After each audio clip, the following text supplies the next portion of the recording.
Disclaimer: இந்த பதிவானது முற்றிலும் உண்மையான சமரச சுத்த சன்மார்க்க சங்கத்தை சார்ந்து, அதன்படி வாழ்க்கையை நடத்தி மற்றும் வாழ்ந்து கொண்டு இருப்பவர்களுக்காக மட்டும் பதிவிடப்படும் ஒரு பதிவு.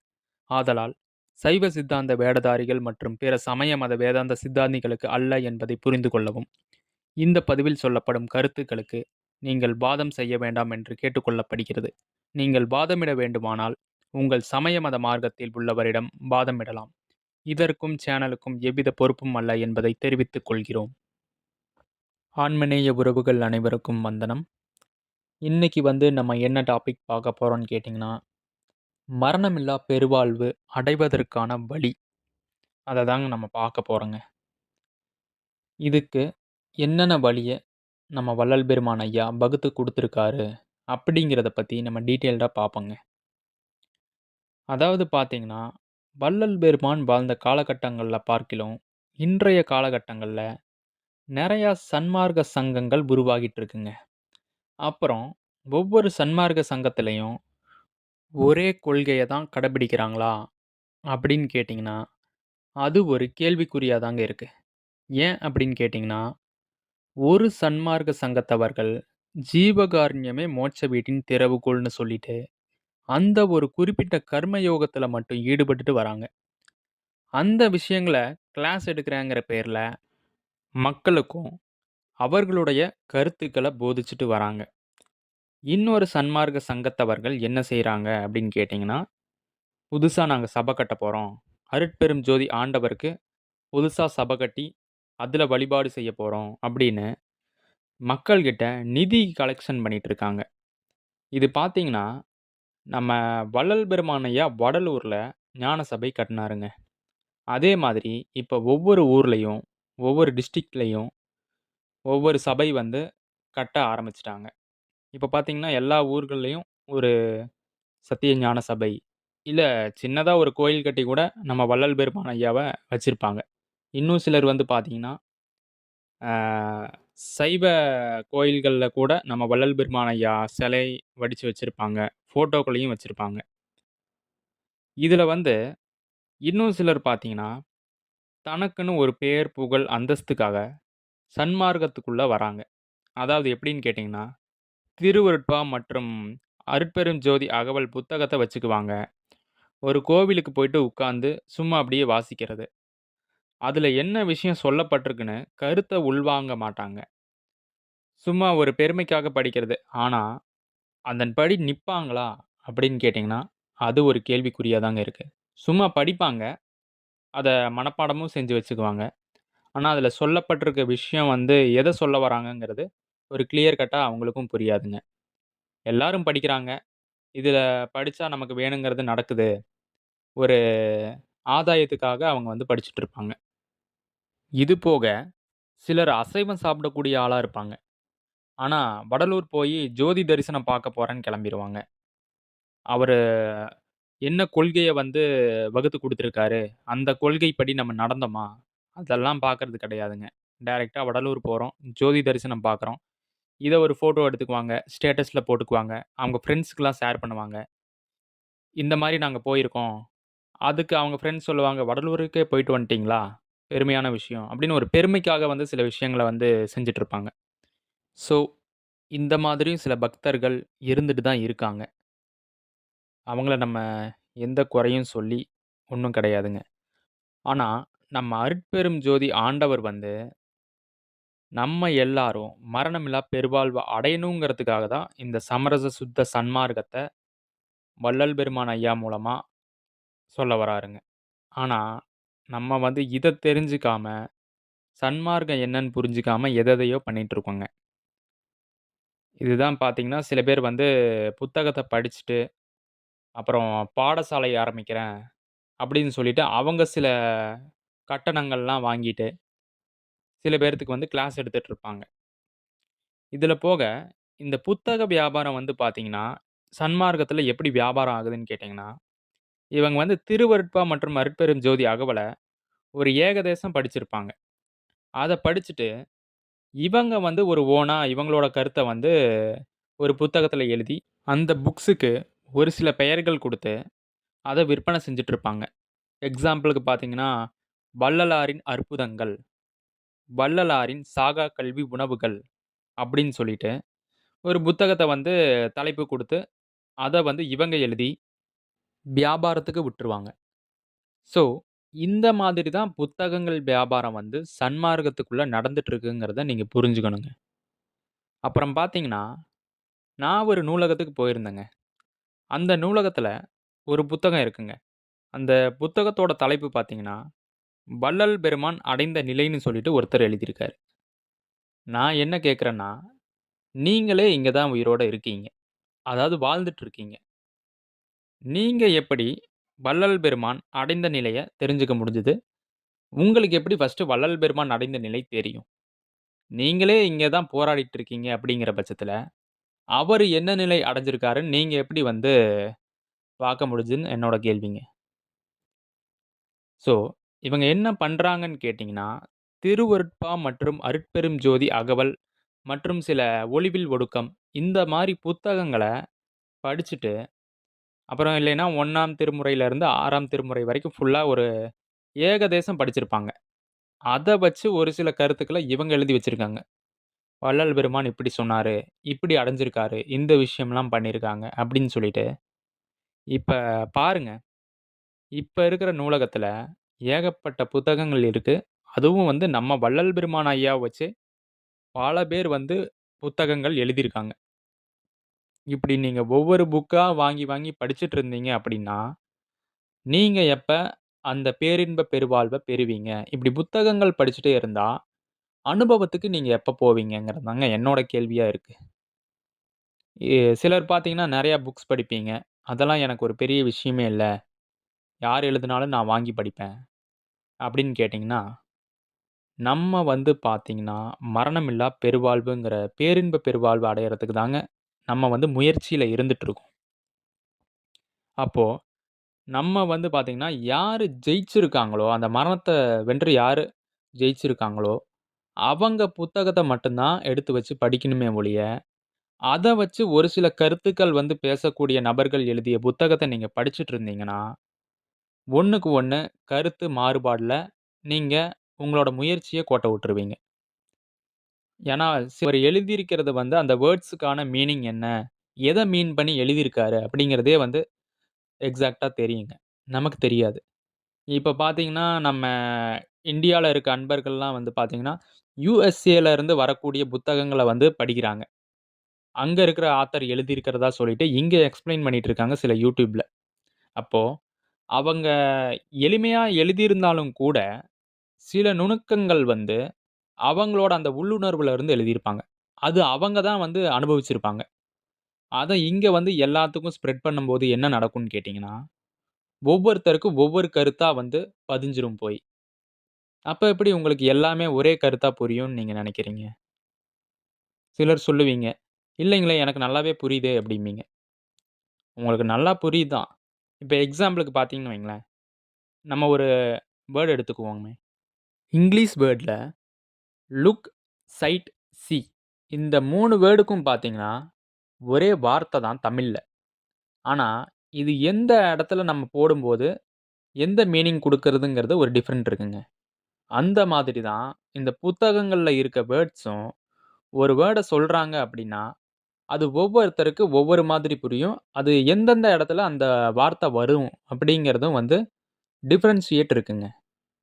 ஸோ, நீங்க இப்ப வள்ளலார் ஐயா சொன்ன அந்த வள்ளலார் ஐயா குடுத்த அந்த திருவருட்பா மற்றும் அருட்பெரும் ஜோதி அகவல நீங்க ஊன்றி கவனிச்சா தான், உங்களுக்கு அதுல சொல்லப்பட்டிருக்க விஷயம் புரியும். அதாவது அவரு ஒரு கருத்துல சொல்லியிருப்பாருங்க. அது நம்ம ரியலைஸ் பண்ண முடியுமான்னு கேட்டீங்கன்னா, கிடையாது. அவரோட அனுபவம் அது.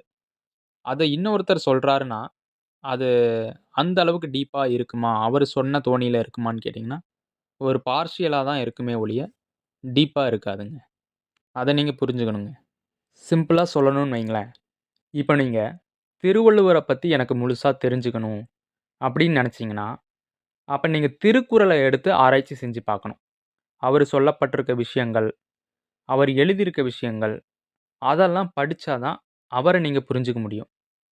அதே மாதிரி திருமூலர நீங்க தெரிஞ்சுக்கணும் அப்படின்னு கேட்டீங்கன்னா, அவரு எழுதின திருமந்திரத்த நீங்க படிக்கணுங்க.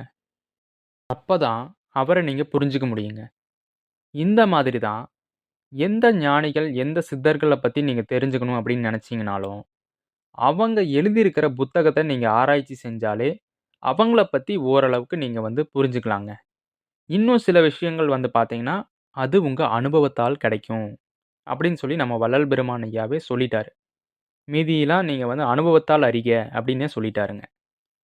இவ்வளதாங்க விஷயம். இதுக்கு நீங்க ஏகப்பட்ட புத்தகங்கள் படிச்சீங்கன்னா, ஒண்ணும் ஆகப்போறது கிடையாதுங்க. ஸோ, அவரோட புத்தகத்த தவிர, மத்தவங்க எழுதின புத்தகத்த வாங்கி படிக்காதீங்க. குறிப்பா, நான் ஒரு ஞானின்னு சொல்லிட்டு, புத்தகம் எழுதி வச்சுட்டு, அதுக்கப்புறம் அந்த ஆள் இறந்து போயிருப்பாருங்க. அவங்க புக்க பணம் குடுத்து வாங்கி படிக்கவே படிக்காதீங்க. ஏன்னா, அவங்களே இறந்துட்டாங்க. அவங்க எழுதிய புத்தகத்த நீங்க வாங்கி படிச்சாலும், அப்புறம் என்ன நடக்கும்னு உங்களுக்கே தெரியும். ஏன்னா, அவரே வந்து இறந்துட்டாருங்கம்போது, அவரு புக்க வாங்கி நீங்க படிக்கிறது பிரயோஜனம் இல்லாத ஒரு விஷயம் தாங்கிறத நீங்க தெரிஞ்சுக்கணுங்க. ஏன்னா, நம்ம எல்லாரும் உண்மையான சன்மார்க்க சங்கத்தவர்கள் எல்லாரும், மரணமில்லா பெருவாழ்வு அடையறது தான் நம்ம நோக்கம். அந்த ஆன்ம லாபத்த தான் நம்ம பெறணும்னு சொல்லிட்டு நம்ம வள்ளல் பெருமான் ஐயா தெளிவா சொல்லியிருக்காருங்க. அதுல மட்டும் நீங்க ஃபோக்கஸ் பண்ணுங்க. சரிங்க. இப்ப மரணமில்லா பெருவாழ்வ எப்படி அடையறது? அப்படின்னு கேட்டீங்கன்னா, எல்லாரும் வந்து சொல்லிட்டு இருப்பாங்க. நீங்க ஜீவகாருண்யம் மட்டும் செய்யுங்க போதும். அப்படின்னு சொல்லிட்டு, அந்த ஒரு கர்ம யோகத்த மட்டும் பண்ணிட்டு இருப்பாங்க. ஆனா, இத மட்டும் பண்ணுனீங்கன்னா, மரணமில்லா பெருவாழ்வு அடைஞ்சிரலாமா? அப்படின்னு கேட்டீங்கன்னா, நீங்க பார்த்திருப்பீங்க. ஒரு சில பேர்த்துக்குலாம் வந்து பார்த்தீங்கன்னா, வயசு 70, 80 வரைக்கும் இருப்பாங்க. ஆனா, காலம் ஃபுல்லா வந்து ஜீவகாருண்யம். ஒரு சோறு போடுறதையே வந்து வாழ்க்கை ஃபுல்லா நடத்திட்டு இருந்திருப்பாங்க. அதாவது வாழ்க்கை ஃபுல்லா சோறு போடுறது மட்டுமே வந்து பண்ணிட்டு இருந்திருப்பாங்க. ஆனா, ஒரு கட்டத்துக்கு மேல அவங்களும் இறந்துருவாங்க. அப்ப நீங்க சொன்னீங்க இல்லைங்களா? ஜீவகாருண்யம் மட்டும் செஞ்சா அதுவே மோட்ச வீட்டின் திறவுகோல் அப்டின்னா, அப்போ 80 வயசு, 90 வயசு ஆயிருச்சு. ஜீவகாருண்யம் மட்டுமே பண்ணிட்டு இருக்காரு. அப்புறம் ஏன் இறந்தாரு? இப்படி ஒரு கேள்வி வருது இல்லைங்களா? அப்போ ஜீவகாருண்யம் மட்டும் தான் மோட்ச வீட்டின் திறவுகோல் அப்படின்னா, அது ஐயா சொல்லியிருக்காருங்கிறது சரிதாங்க. ஆனா அது மட்டுமே கிடையாது. சிலர் வந்து பார்த்தீங்கன்னா, ஒரு அன்பர் என்கிட்ட கேட்டிருந்தாருங்க. சப்ஸ்கிரைபர் பண்ண ஒரு அன்பர் வந்து, "வள்ளல் பெருமான் ஐயா சாதனம் ஒன்றும் வேண்டாம்" அப்படின்னு சொல்லியிருக்காருங்களே. அப்ப இதுக்கு உங்க கருத்து என்ன? அப்படின்னு கேட்டாருங்க. அதாவது வந்து பார்த்தீங்கன்னா, சாதனங்கள் ஒன்றும் வேண்டாம் அப்படின்னு நம்ம வள்ளல் பெருமான் ஐயா எத சொல்றாருன்னா, ஒரு சில சமய மத மார்க்கங்கள்ல, அதாவது இந்த பிறவிய வந்து ஒழிச்சிறணும். ஆன்மாவ வந்து தெரிஞ்சுக்கணும். அந்த பரமாத்மாவோட நம்ம வந்து கலந்துறணும் அப்படிங்கிறதுக்காக, சில கடினமான சாதனங்கள்லாம் வந்து வகுத்து குடுத்துருக்காங்க. அதாவது இந்த வேண்டாம். நம்ம ஃபர்ஸ்ட்டு தயவு வந்து வர வைக்கணும் நமக்கு. நம்ம வந்து தயா வடிவினனா ஆகணும். கருணையே வடிவா வந்து மாறணுங்கிறதுக்காக, இந்த மாதிரி கடினமான சாதனங்கள வந்து செய்யக்கூடாது அப்படிங்கிறது தான் அது பொருளே ஒழிய, மத்தபடி நீங்க ஜீவகாருண்யம் போடுறது ஒரு சாதனம் தான். அது என்னன்னு கேட்டீங்கன்னா, கர்ம யோகத்துல வரும். எல்லாத்துக்கும் வந்து எல்லா ஜீவர்களுக்கும் பசியாற்றுவிக்கிறீங்க. அப்புறம் வந்து இறைவன சிந்திக்கிறீங்க. சிவத்தியானம் செய்யுங்க அப்படின்னு சொல்லிட்டு பொது விதி, சிறப்பு விதியில வந்து உரைநடை பகுதியில நம்ம வள்ளல் பெருமான் ஐயா சொல்றாரு. அப்ப இதெல்லாம் வந்து ஒரு சாதனம் தான். ஆனா நீங்க வந்து இந்த கடினமான சாதனத்த வந்து பண்ணக்கூடாதுன்னு தான் சொல்றாரே ஒழிய, வேற ஒண்ணும் இல்லைங்க. அதாவது நம்மனால மனச அடக்கி, இந்திரியத்த வந்து அடக்குறதுங்கிறது ரொம்ப கஷ்டம். அத வந்து நம்ம வசப்படுத்தணும்னு தான் சொல்லியிருக்காரே ஒழிய, அத வந்து அடக்க சொல்லலைங்க. திருமூலரின் திருமந்திரத்த நம்ம எடுத்து பார்த்தோம்னா, அதுல வந்து பார்த்தீங்கன்னா, ஒரு பாடல் வந்து எழுதியிருக்காருங்க. அது என்ன பாடல்னு கேட்டீங்கன்னா, "அஞ்சும் அடக்கு அடக்கு என்பர் அறிவிலார். அஞ்சும் அடக்கும் அமரரும் அங்கில்லை. அஞ்சும் அடக்கில் அசேதனமாம் என்றிட்டு. அஞ்சும் அடக்கா அறிவு அறிந்தேனே" அப்படிங்கிறாருங்க. இந்த பாடலோட பொருள் என்னன்னு கேட்டீங்கன்னா, 5 இந்திரியங்கள வந்து அடக்கு, அடக்குன்னு சொல்றவங்க வந்து அறிவில்லாதவங்க. அவங்க வந்து ஒரு அறியாமையில இருக்கிறாங்க. இந்த 5 இந்திரியங்களையும் அடக்கி வாழ்றவங்க இந்த உலகத்திலேயே கிடையாது. நீங்க 5 இந்திரியங்களையும் அடக்கி வாழ்றது பார்த்தீங்கன்னா, ஒரு அறிவற்ற செயல் அப்படின்னு சொல்லி சொல்றாருங்க. இந்த 5 இந்திரியங்களையும் அடக்கறதுக்கு பதிலா, அத வந்து நீங்க தன்வசப்படுத்திட்டீங்கன்னா, அதாவது நம்ம வசப்படுத்திட்டீங்க அப்படின்னா, நீங்க சொல்றத அது கேட்கும். அந்த மாரி நீங்க பழக்கப்படுத்திக்கலாம்." அப்படின்னு தான் சொல்றாருங்க. நம்ம வள்ளல் பெருமான் ஐயா கூட சொல்லுவாருங்க ஒரு பாடல்ல. "உடம்பு வரும் வகை அறியீர், உயிர் வகையை அறியீர். உடல் பருக்க உண்டு நிதம், உறங்குதற்கே அறியீர். மடம்புகு பேய் மனத்தாலே மயங்குகின்றீர். மனதை வசப்படுத்தீர், வசப்படுத்தும் வழித்துறை கற்றறியீர்."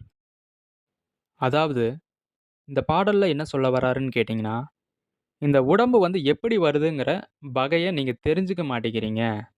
நல்லா சாப்பிட்டு தூங்குறதுக்கு தான் நீங்க தெரிஞ்சிருக்கீங்க.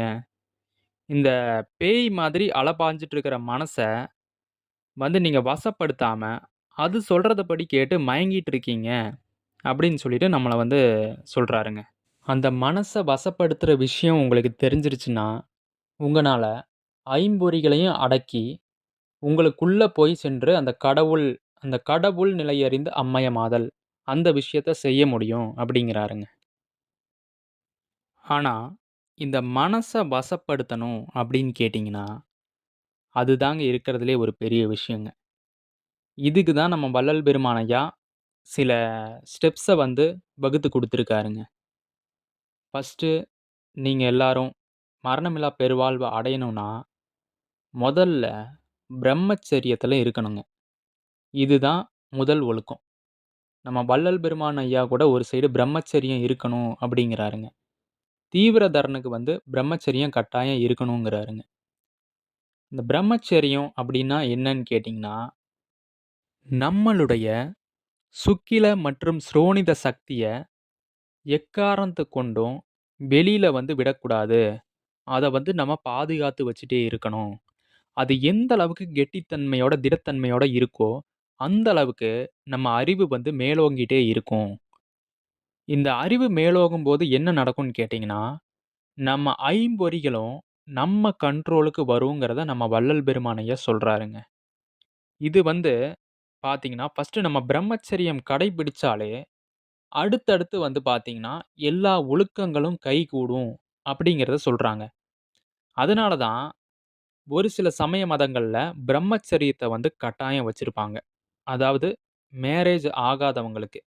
இப்ப வந்து மேரேஜ் ஆகப் போகுது அப்படின்னா, அதுக்கு முன்னாடி வரைக்குமே நீங்க பிரம்மச்சரியத்துல நிலைச்சிட்டு வரலாம். நீங்க இப்போ நமக்கு ஒரு உத்வேகத்த குடுக்கறது மட்டுமல்லாம, நெறையா பலன்கள வந்து கூட்டிக் குடுக்குதுங்க. இப்போ இந்த விஷயம் முதல்ல பண்ணா தான், உங்கனால அந்த இந்திரிய ஒழுக்கம்னு சொல்லக்கூடிய அந்த விஷயம் கைகூடுங்க. அந்த விஷயம் கைகூடுச்சுனா தான், உங்களுக்கு அடுத்த ஸ்டெப்பான அந்த மனச வசப்படுத்துற விஷயம் கைகூடுங்கிறத நீங்க புரிஞ்சுக்கணுங்க. மனச வந்து வசப்படுத்தணும்னு சொல்லிட்டு நம்ம வள்ளல் பெருமான் ஐயா சொல்லிட்டாருங்க. சரி, மனசுனா என்ன அப்படின்னு தெரிஞ்சுக்கணும் இல்லைங்களா? மனசுனா வேற எதுவுமே கிடையாதுங்க. நம்மளுடைய மூச்சு காற்று இருக்கு இல்லைங்களா? அந்த மூச்சு காற்றுக்குள்ள ஒரு பிராண சக்தின்னு ஒரு இயக்கம் இருக்குங்க. அந்த இயக்கத்த தான் நம்ம வந்து வசப்படுத்தணும். அதுதான் வந்து மேலயும் கீழயும் போயிட்டுருக்கு அப்படின்னு சொல்லி சொல்றாருங்க. அந்த மேலயும் கீழயும் நமக்குள்ள எல்லா பக்கமும் நம்ம உடம்புக்குள்ள எல்லா பக்கமும் போயிட்டுருக்கிற அந்த காத்த வசப்படுத்திட்டா, நம்ம வந்து சதா காலமும் அந்த புருவ மத்தி சிந்தனையிலேயே நம்ம இருக்கலாம். அங்க தான் வந்து விஷயம் இருக்கு. அதாவது வந்து பார்த்தீங்கன்னா, நம்ம "அருட்பெரும் ஜோதி ஆண்டவர் எங்கு உள்ளார்?" அப்படின்னு சொல்லிட்டு ஒரு பதிவு போட்டிருப்பாங்க. அந்த பதிவ பார்த்தீங்கன்னா உங்களுக்கு புரியும். அதுல வந்து ஆண்டவர் எங்கு உள்ளார் அப்படின்னு சொல்லிட்டு நம்ம டீட்டெயில்டா குடுத்துருப்போங்க. சிம்பிளா சொல்லணும்னா, நம்ம மூளையோட மைய பகுதியில தான் ஒரு வெட்ட வெளிங்கிறது ஒண்ணு இருக்குங்க. அந்த வெட்ட வெளிக்குள்ள தான் நம்ம அருட்பெரும் ஜோதி ஆண்டவர் திருநடம் புரிஞ்சுட்டு இருக்காருங்கிறத நம்ம பார்த்தோங்க. அவர பார்க்கறதுக்கு தான் இந்த பிராணசக்தியான அந்த காத்த நம்ம வந்து வசப்படுத்தி வைக்கணுங்க. ஏன்னா, நம்ம வள்ளல் பெருமான் ஐயா தெளிவா சொல்லிட்டாருங்க. "கட்டை விரல் முதல் உச்சி வரை நமக்கு வந்து வாயுவால் ஆன தேகம்" அப்படின்னு சொல்லிட்டு சொல்லிட்டாருங்க. இந்த உடம்பே வந்து பார்த்தீங்கன்னா, காத்துனால ஆயிருக்கு அப்படின்னு சொல்லி சொல்லிட்டாருங்க. அப்போ நம்ம உடம்புக்குள்ள ஓடுற அந்த ஒரு காத்து தான் நம்மள இயக்கிட்டு இருக்குங்கிறத நீங்க புரிஞ்சுக்கணுங்க. இப்ப பார்த்தீங்கன்னா, சாப்பிடாம உயிர் வாழ்ந்துரலாம். தண்ணி இல்லாம கூட உயிர் வாழ்ந்துரலாம். மூச்சு காத்து இல்லாம உயிர் வாழ முடியுமா? நீங்க கொஞ்சம் யோசிச்சு பாருங்க. ஆனா அந்த மூச்சு காத்துக்குள்ளேயும் ஒரு விஷயம் இருக்குன்னு சொல்றாருங்க. அந்த விஷயம் தான், அந்த ஒரு சக்தி தான் வந்து நம்மள இயக்கிட்டு இருக்கு. அதுதான் வந்து மேலயும் கீழயும் நம்ம உடம்புக்குள்ள எல்லா பக்கமும் போயிட்டு, போயிட்டு வந்துட்டு இருக்கு. அத வந்து நீங்க வசப்படுத்தி வச்சுக்கோங்க. அத வசப்படுத்துனீங்கன்னா என்ன நடக்கும்னு கேட்டீங்கன்னா, அது உங்களுக்கு நேரா அந்த இடகலை, பிங்கலை இல்லாமங்க, அந்த வந்து நடுநாடி சுவாசம்னு சொல்லுவாங்க இல்லைங்களா? அதத்தான் வந்து வாசி வாசின்னு சொல்லிட்டு இருக்கிறாங்க சித்தர் பெருமக்கள்லாம். அந்த நடுநாடி சுவாசம்க்குள்ள ஓடக்கூடிய அந்த ஒரு காத்து தான் இந்த விஷயங்க. அந்த பிராண சக்தின்னு சொல்லிட்டு உள்ள ஒரு காத்து போயிட்டு இருக்குங்க. அதுங்க. அத நம்ம வசப்படுத்திட்டோம்னா, டைரக்ட்டா அந்த காத்து வந்து முதுகு தண்டின் வழியா நம்ம மூளைக்கு போயிட்டு, போயிட்டு வரும்போது என்னன்னு கேட்டீங்கன்னா, அந்த இடம், அந்த அருட்பெரும் ஜோதி ஆண்டவர வந்து மூடி இருக்கக்கூடிய அந்த திரைகள் விலகும் அப்படிங்கிறாருங்க. அதுதான் அந்த கிறிஸ்டியானிட்டில கூட பார்த்தீங்கன்னா, இயேசு சொல்லுவாரு, "தட்டுங்கள் திறக்கப்படும்" அப்படிம்பாருங்க. அது எத வச்சு தட்டணும்னு கேட்டீங்கன்னா, அந்த மூச்சு காத்த வச்சு தான் தட்டணும். அந்த பிராண சக்திய வச்சு தான் தட்டணும் அப்படிங்கிறாருங்க. அத வச்சு தட்ட, தட்ட என்ன ஆகும்னு கேட்டீங்கன்னா, அங்க வந்து ஓப்பன் ஆயிடும். அததான் நம்ம வள்ளல் பெருமான் ஐயா ஒரு பாடல்ல சொல்லுவாருங்க. "இந்தா அருளமுதம் யானருந்தல் வேண்டும் சிவனே என் கதவைத் திற, நந்தா மணிவிளக்கே" அப்படின்னு சொல்லிட்டு ஒரு பாடல் வருங்க. அந்த பாடல்ல வந்து சொல்லுவாருங்க. இப்போ உங்களுடைய அந்த பிராண சக்தியான காத்த புருவ மத்தியில நிறுத்தி, நிறுத்தி பழகுனீங்கன்னு வைங்களேன், உங்களுக்கு அடுத்தடுத்த அனுபவமான சாகா கல்விய கற்கக்கூடிய அனுபவம் கிடைக்குங்க.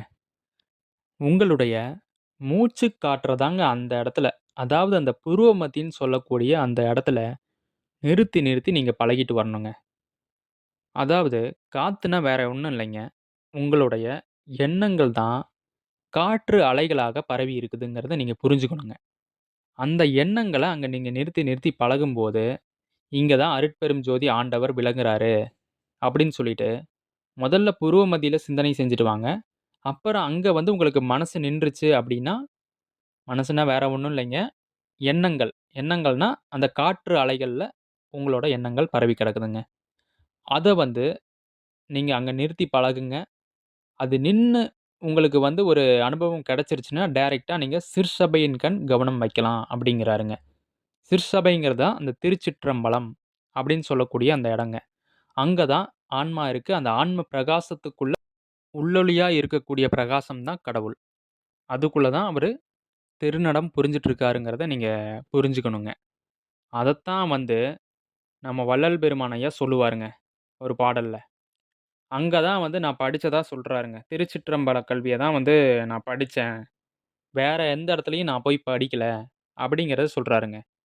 "கற்றேன் சிற்றம்பலக் கல்வியை, கற்றுக் கருணை நெறி உற்றேன். எக்காலமும் சாகாமல் ஓங்கும் ஒளிவடிவம் பெற்றேன். உயர்நிலை பெற்றேன். உலகில் பிற நிலையைப் பற்றேன். சிவானந்தப் பற்றே என் பற்று எனப் பற்றினேனே" அப்படிங்கிறாருங்க. அததான் அருட்பெரும் ஜோதி அகவல்ல கூட சொல்லுவாருங்க. "ஓதாது உணர்ந்திட ஒளியளித்தெனக்கே ஆதாரமாகிய அருட்பெரும் ஜோதி" அப்படிங்கிறாருங்க. அப்ப இப்பவே தெரிஞ்சிருக்கும் உங்களுக்கு, நம்ம வள்ளல் பெருமான் ஐயா எந்த ஸ்கூலுக்கும், காலேஜுக்கும் போகல. எந்த இடத்துல வந்து அந்த சாகா கல்விய கற்றிருக்காரு, அத வந்து படிச்சிருக்காரு அப்படிங்கிறத நீங்க தெரிஞ்சுக்கலாம். திருச்சிற்றம்பல கல்விய தான் அவர் படிச்சிருக்காரு. அது அந்த இடத்துல தான் படிச்சிருக்காரு. சதா காலமும் அந்த இடத்திலேயே வந்து சிந்தனை செஞ்சுட்டு, அதே வந்து எண்ணமா இருந்திருக்காரு நம்ம வள்ளல் பெருமான் ஐயா. அதுல வந்து படிச்சதுனால தான், அவருக்கு வந்து பார்த்தீங்கன்னா, பல சித்துக்கள் கைகூடியிருக்கு. அவர் உடம்பு பொன்னுடம்பா ஆயிருக்கு. அத தான் வந்து நாம் பெறக்கூடிய 4 புருஷார்த்தங்கள். ஏம சித்தி, சாகா கல்வி, தத்துவ நிகிரகம் செய்தல், கடவுள் நிலையறிந்து அம்மயமாதல். அத படிச்சதுக்கு அப்புறம் தான் இதெல்லாம் வந்து மாறுங்க.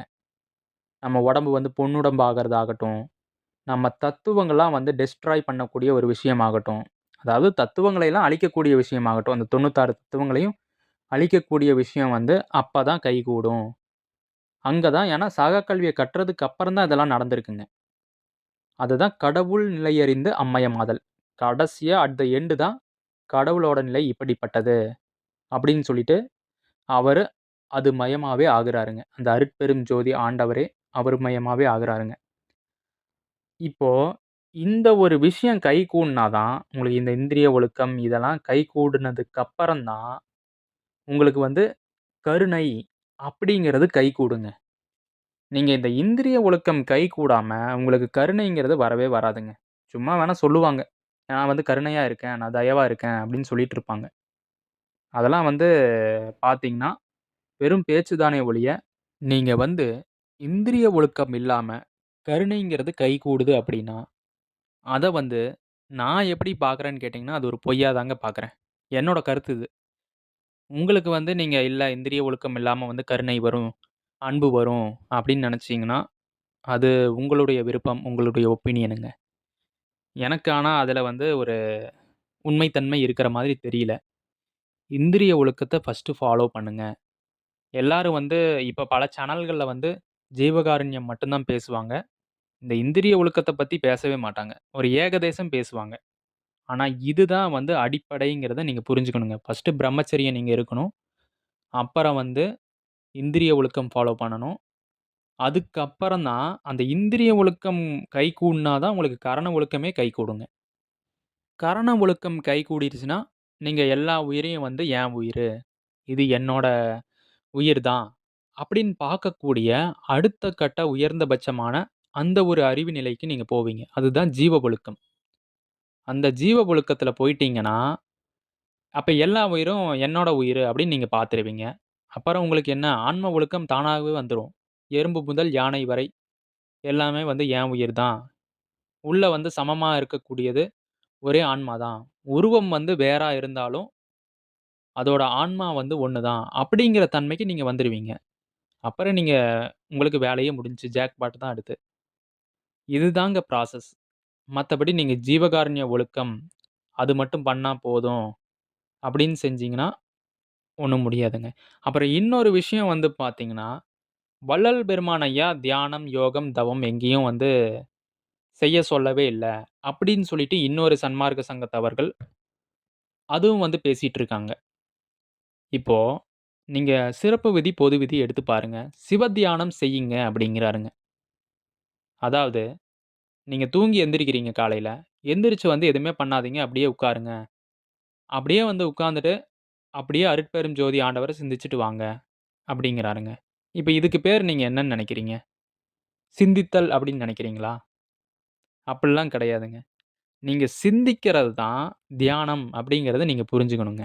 ஒவ்வொருத்தர் தியானத்துக்கு ஒவ்வொரு விளக்கம் குடுத்துட்டு இருக்காங்க.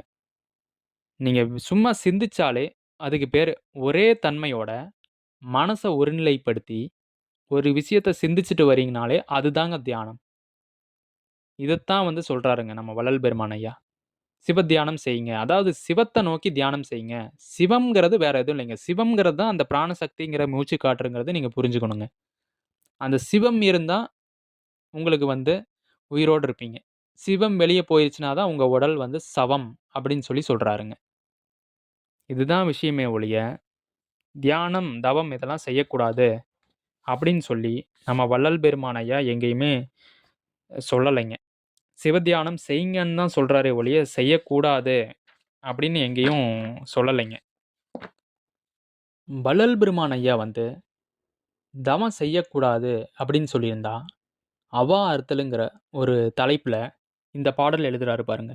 "சோற்றிலே விருப்பஞ் சூழ்ந்திடில் ஒருவன் துண்ணு நல்தவம் எலாஞ் சுருங்கி ஆற்றிலே கரைத்த புளியெனப் போம் என்றறிஞர்கள் உரைத்திடல் சிறிதும் போற்றிலேன் உன்னைப் போற்றிலேன் சுவையில் பொருந்திய காரசாரஞ்சேர் சாற்றிலே கலந்த சோற்றிலே ஆசை தங்கினேன் என் செய்வேன் எந்தாய்" அப்படிங்கிறாருங்க.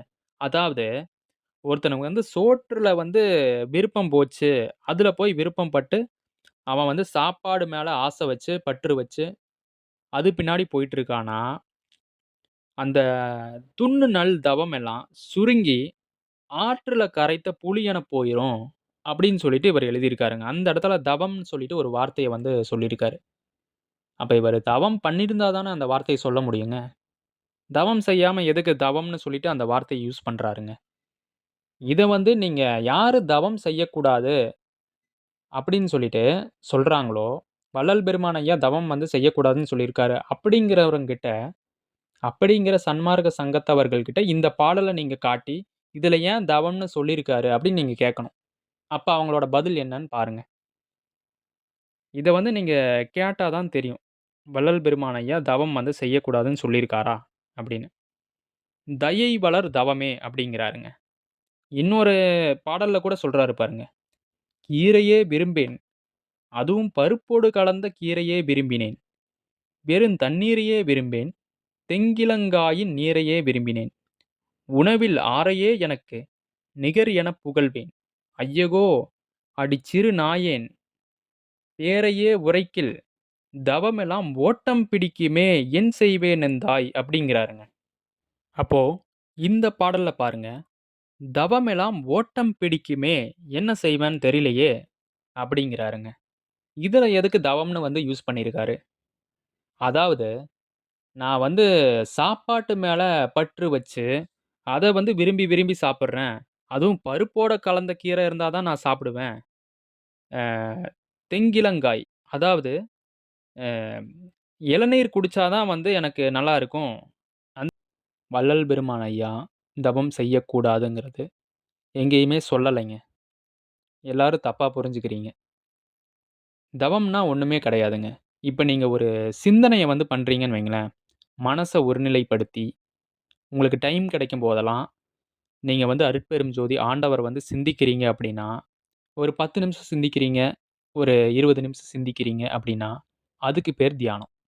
அதுவே நீங்க இடையறாது சதா காலமும் இடைவிடாம சிந்திச்சுட்டே இருக்கீங்கங்கிற பட்சத்துல, அந்த சிந்தனை வந்து உங்களுக்கு தவமா மாறுதுங்க. அதாவது கம்மியான நேரத்துல செஞ்சீங்கன்னா, அது பேரு தியானமாகவும், அப்படியே நீங்க வந்து காலங்காலமா அதையே செஞ்சுட்டு இருக்கீங்க. எனக்கு எந்த வேலையுமே இல்ல. துறவிகள் மாரி, சித்தர்கள் மாரி அத பண்ணிட்டு இருக்கீங்க அப்படின்னா, அதுக்கு பேரு தாங்க தவம்.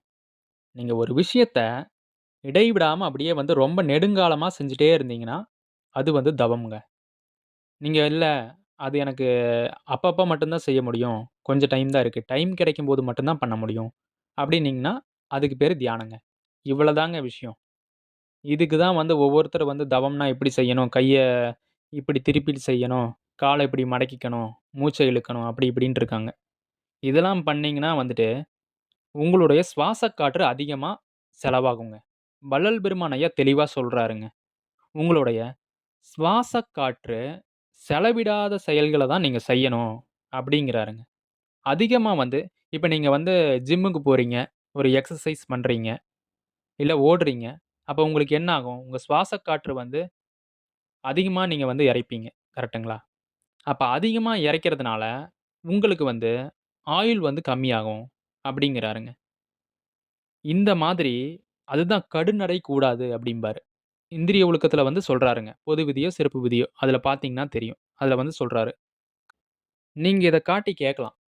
இந்த மாதிரி அவா அறுத்தல்ல வந்து வள்ளல் பெருமான் ஐயா இந்த மாரி "தவமெல்லாம் ஓட்டம் பிடிக்குமே என்ன செய்வேன்?" அப்படின்னு தவம்னு ஒரு வார்த்தைய வந்து உபயோகப்படுத்தியிருக்காரே. இதுக்கு என்ன காரணங்கய்யா?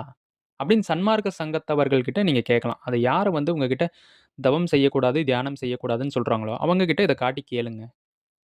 கேட்டு உங்களுக்கு வந்து ஒரு தெளிவு கிடைச்சிருச்சுன்னா, நீங்க தவம் செய்யாதீங்க. இல்ல எனக்கு தவம் செய்வேன், தியானம் செய்வேன்னா, அது உங்களுடைய விருப்பம். யாராவது சொல்றாங்கன்னு கேட்டீங்கன்னா, அதுபடி நீங்க நிக்காதீங்க. அததான் தெளிவா சொன்னாருங்க. ஏதாவது ஒன்று சொல்லக் கேட்டு, அதன்படி நீங்கள் நிற்பீர்களேயானால், சிறு ஒளி உண்டாகும்.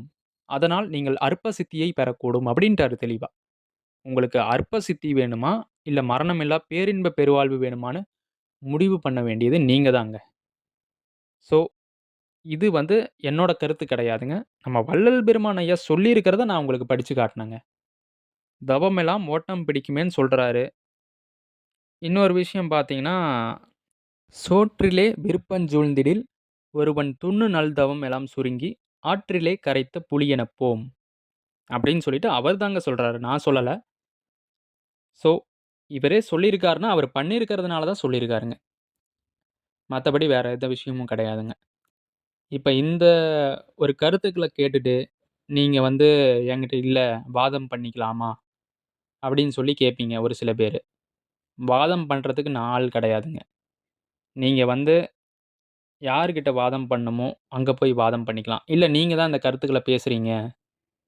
அதனால உங்ககிட்ட தான் வாதம் பண்ணணும் அப்டின்னா, வள்ளல் பெருமான் ஐயா சொல்றாருங்க.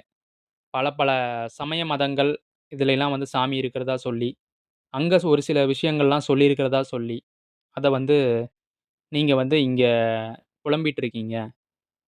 வேதாகமங்கள் என்று வீண் வாதம் ஆடுகின்றீர். அப்டின்னு சொல்லி சொல்றாருங்க. வாதம் செய்ய எனக்கு விருப்பம் இல்லைங்க. நீங்க இல்ல அப்ப பயந்துட்டீங்களா? அப்படி இப்படின்னு நீங்க கேட்டாலும் பரவாயில்லைங்க. எனக்கு வள்ளல் பெருமான் ஐயா வாதங்கள் வேண்டாம் அப்படின்னே சொல்லியிருக்காருங்க. ஒவ்வொரு சன்மார்க்க சங்கத்தவர்களுக்கும் ஒவ்வொரு கருத்துக்கள் இருக்குங்க. சிலர் வந்து பார்த்தீங்கன்னா, சன்மார்க்கத்தையும் ஃபாலோ பண்ணுவீங்க. சைவ சித்தாந்தத்தையும் ஃபாலோ பண்ணுவீங்க. இந்த மாரி உங்களுக்குள்ள வெவ்வேறு கருத்துக்கள் இருக்கலாம். அத தான் வந்து நம்ம வள்ளல் பெருமான் ஐயா சொல்லுவாருங்க. "வேதாகமங்கள் என்று வீண் வாதம் ஆடுகின்றீர். வேதாகமத்தின் விளைவறியீர். சூதாகச் சொன்னவளால் உண்மை வெளிதோன்ற உரைக்கவிலை. என்ன பயனோ இவை?" அப்படின்னு சொல்லி சொல்லுவாருங்க ஒரு பாடல்ல. அதனால நீங்க சமய மதங்கள்ல போய் வாதாடிக்கலான்னு சொல்லிட்டு, நான் அதான் டிஸ்க்ளைமர்லயே போட்டேங்க. அப்புறம் இன்னும் ஒரு சில அன்பர்கள் வந்து பார்த்தீங்கன்னா, நெறையா கடவுளர்கள் இருப்பதாகவும், இன்னும் பல பேர் எல்லா கடவுளரும் ஒண்ணு தான் அப்படின்னும் நெனச்சுட்டு, நம்ம வீடியோவ பார்த்துட்டு கமெண்ட் செக்ஷன்ல கமெண்ட் பண்றீங்க. நம்ம வள்ளல் பெருமான் ஐயா தெளிவா சொல்லிட்டாருங்க. "கற்ற மேலவர்தம் உறவினை கருத்தேன், கழகர்தம் உறவினிற் கழித்தேன், உற்றமே தகவோர் உவட்டுற இருந்தேன், உலகியற் போகமே உவந்தேன், செற்றமே விளையும் சிறுநெறி பிடித்தேன், தெய்வம் ஒன்றெனும் அறியவறியேன், குற்றமே உடையேன், அம்பலக்கூத்தன் குறிப்பினுக் கென்கடவேன்." அப்படிம்பாருங்க. அதாவது என்ன சொல்ல வராருன்னு கேட்டீங்கன்னா, ஒரு சிறுநெறிய வந்து புடிச்சுட்டு, அதுல வந்து பற்று வச்சுட்டு, உலக சுகபோகங்கள்ல வந்து நான் சுத்திட்டு உழண்டுட்டு இருக்கேன். அருட்பெரும் ஜோதி ஆண்டவர் வந்தா, "இதெல்லாம் ஏன் நீ பண்ண?" அப்படின்னு கேட்டா, நான் என்னத்த போய் சொல்லுவேன்? எனக்கே ஒண்ணும் தெரியலையே! அப்படின்னு சொல்லிட்டு இந்த பாடல வந்து எழுதியிருக்காருங்க. அதனால உலக விஷயங்கள்ல வந்து பற்று வைக்கக்கூடாது. அத வந்து ஒரு பொருள் என கருதக்கூடாது. அப்படின்னு தாங்க வந்து நம்ம வள்ளல் பெருமான் ஐயா சொல்றாருங்க. நீங்க இந்த உலகத்துல தோற்றுவிச்ச சமய மதங்கள்ல இருக்கிற கடவுள் தான் உண்மையான கடவுள்.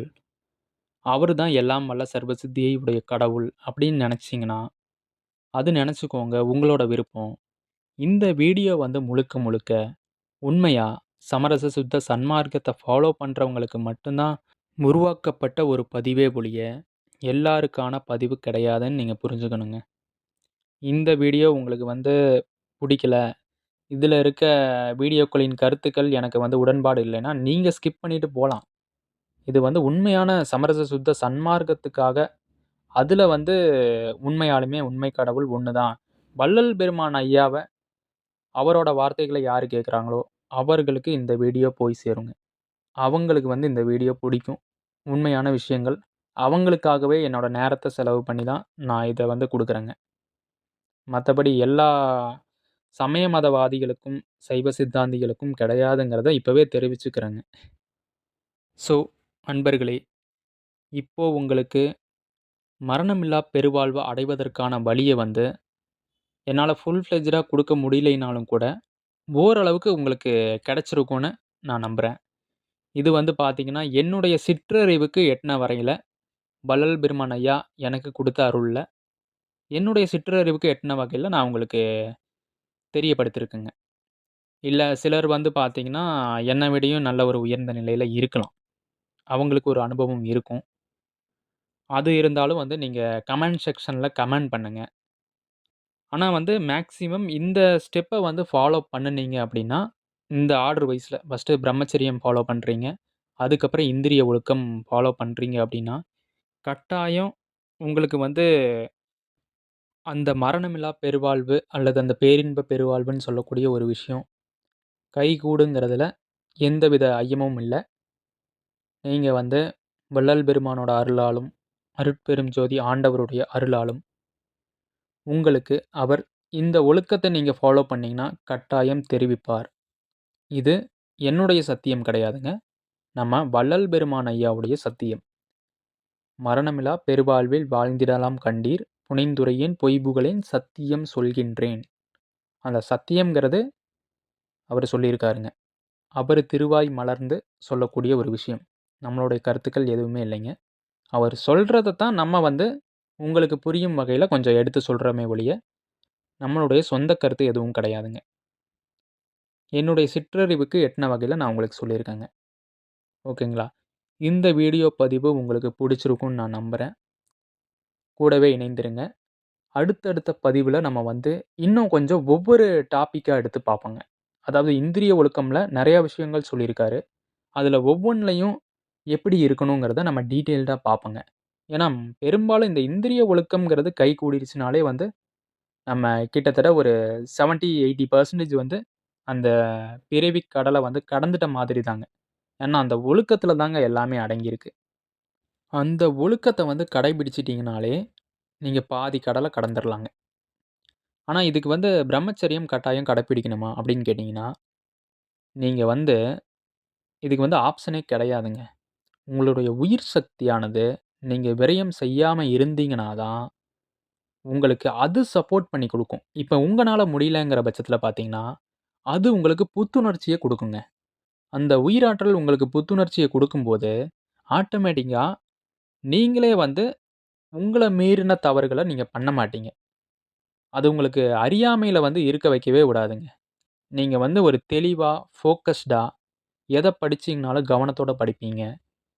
அதுவே வந்து நீங்க ஒரு ஸ்கூல் போற பசங்களா இருக்கீங்க, காலேஜ் போற பசங்களா இருக்கீங்கன்னா, உங்களுக்கு வந்து அந்த சக்தியே உங்களுக்கு வந்து ஸ்க் அ எக்ஸாம்ல வந்து ஸ்கோர் பண்ணக்கூடிய விஷயமாகட்டும், ஒரு நல்ல ஒரு மெமரி பவர குடுக்குங்க. நீங்க பிரம்மச்சரியத்துல இருக்கிற வரைக்கும், உங்க அறிவு மேலோங்கிட்டே இருக்குங்க. அதுதாங்க விஷயம்.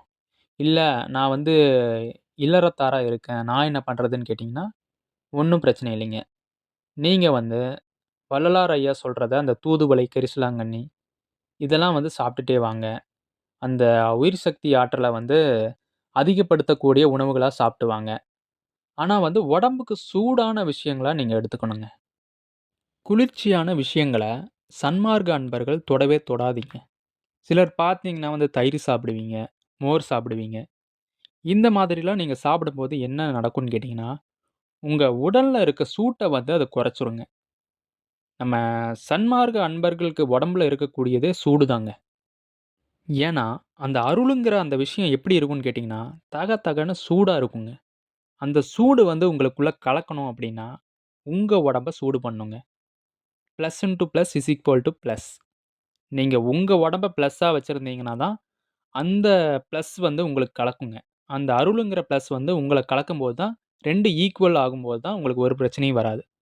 இப்ப வந்து நீங்க குளிர்ச்சியா வச்சிருக்கீங்க, அந்த சூடு வந்து நமக்குள்ள வந்து இறங்குச்சுன்னா என்ன ஆகுங்க? Plus into minus is equal to minus ஆயிரும். இல்லைங்களா? அதாவது அந்த சூடு உங்களுக்கு வந்து இறங்குச்சுன்னா, உங்க உடம்புல வந்து அப்புறம் மரணம், பிணி, மூப்பு இந்த மாரி இதில பாதிக்கப்பட்டுருவோங்க. அதுதான் விஷயம். உங்க உடம்ப முடிஞ்ச அளவுக்கு சூடா வச்சுக்கோங்க. ஜில்லுன்னு இருக்கக்கூடிய உடம்பு பார்த்தீங்கன்னா, இறந்தவங்களுக்கு தான் உடம்பு ஜில்லுன்னு இருக்குங்க. ஏன்னா, உடம்புக்குள்ள இருக்கிற சிவம் வந்து பார்த்தீங்கன்னா, சூடா இருக்குங்க. சிவம்னா மூச்சு காத்துங்க. நீங்க வேணா மூக்கு கிட்ட கை வச்சு பாருங்க. சூடா தான் வரும். சில்லுன்னு வரவே வராது. அது நீங்க குளிர்ச்சியான இடத்துல இருக்கும்போது கூட, சூடா தான் உங்களுக்கு காத்து வருங்க. அதுதான் உள்ள இருக்கிற சிவம் வெளிய போனதுனால தான் உங்க உடம்பு வந்து சவம் ஆகுதுங்க. அதான் சவப்பெட்டியில வந்து நீங்க உடம்ப அடைச்சு வைக்கிறோம் அப்டின்லாம் சொல்லுவீங்க இல்லைங்களா? அதுதான் அது. உள்ள இருக்க சிவம் போச்சுன்னா உடம்பு சவம் ஆயிருங்க. இதுதான் விஷயம். அதனால உடம்ப வந்து நீங்க சூடா வச்சுக்கோங்க அப்டின்னு சொல்லி சொல்றேங்க. ஸோ மரணமில்லா பெருவாழ்வு அடையறதுக்கு இவ்வளதாங்க ஸ்டெப். இவ்வளதான் வழி. சரிங்களா? உங்களுடைய சன்மார்க்க அன்பர்களுக்கு இந்த வீடியோவ ஷேர் பண்ணுங்க. அவங்களும் பயன்பெறுவாங்க. அடுத்த ஒரு பதிவுல நான் உங்கள சந்திக்கிறேங்க. உங்களுக்கு ஏதாவது கருத்துக்கள் இருந்துச்சுன்னா, கமெண்ட் செக்ஷன்ல மறக்காம கமெண்ட் பண்ணுங்க. நன்றி, வணக்கம். அருட்பெரும் ஜோதி, அருட்பெரும் ஜோதி, தனிப்பெரும் கருணை, அருட்பெரும் ஜோதி. எல்லா உயிர்களும் இன்புற்று வாழ்க. கொல்லா விரதம் குவலயமெல்லாம் ஓங்குக. வள்ளல் மலரடி வாழ்க வாழ்க.